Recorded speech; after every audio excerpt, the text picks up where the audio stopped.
বন্ধুরা, আজও অন্য অন্য দিনের মতো চলে এসেছি ছোট্ট একটা রান্না নিয়ে। এই যে আমি আজকে রান্না করছি, বলুন তো কী রান্না করছি। এই যে গোটা গোটা করে কেটে নিয়েছি কাঁচকলা আর নিয়েছি আলু। কাঁচকলা আলু সিদ্ধ করে নিয়েছি আর কড়াইতে দিয়েছি গোটা গরম মশলা, তেজপাতা, জিরে ফোড়ন। পরে দিয়েছি থেঁতো করা রসুন, থেঁতো করা আদা আর কোচানো পেঁয়াজ। থেঁতো করা আদা থেঁতো করা রসুন দিয়েছি, কোচানো পেঁয়াজ দিয়েছি, দিয়ে সুন্দর করে কষিয়ে নিয়ে আমি দিয়ে দিয়েছি কাঁচকলা আর আলুটা।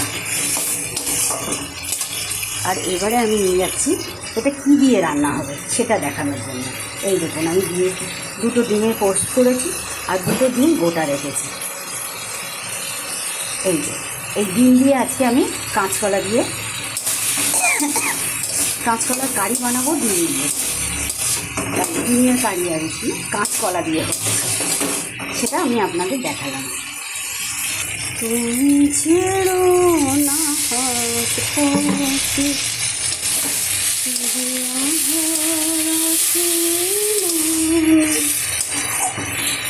গ্রহণ যত করো আমায় ততই বাঁধো তুমি ছেড়ো না পথে যদি আধার আসে গ্রহণ যত করো আমায় ততই বাঁধো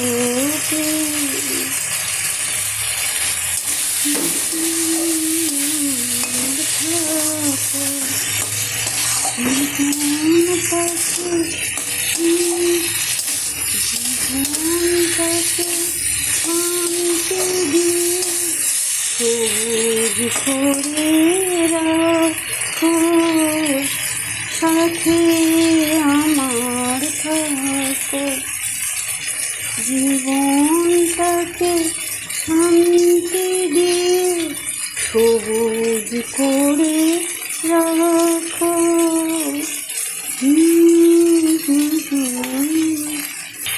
দেখুন, এরকম ছোট্ট ছোট্ট করে জল দিয়ে দিয়ে একটু সুন্দর করে কষিয়ে নেবে, তাহলে পেঁয়াজ, আদা, রসুন যেটা কোচানো আমরা দিয়েছি, রসুন টসুন সবটা সুন্দরভাবে সিদ্ধ হয়ে যাবে।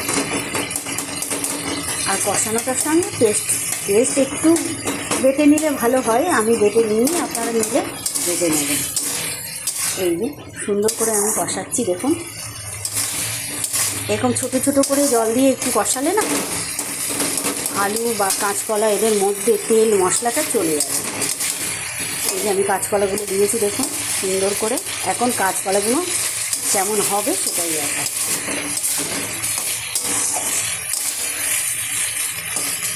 দেখেছেন আমি কষেছি বেশ, দুবার করে একটু ছোটো ছোটো করে জল দিয়ে কষালাম, মশলাটা গলে গেল। আর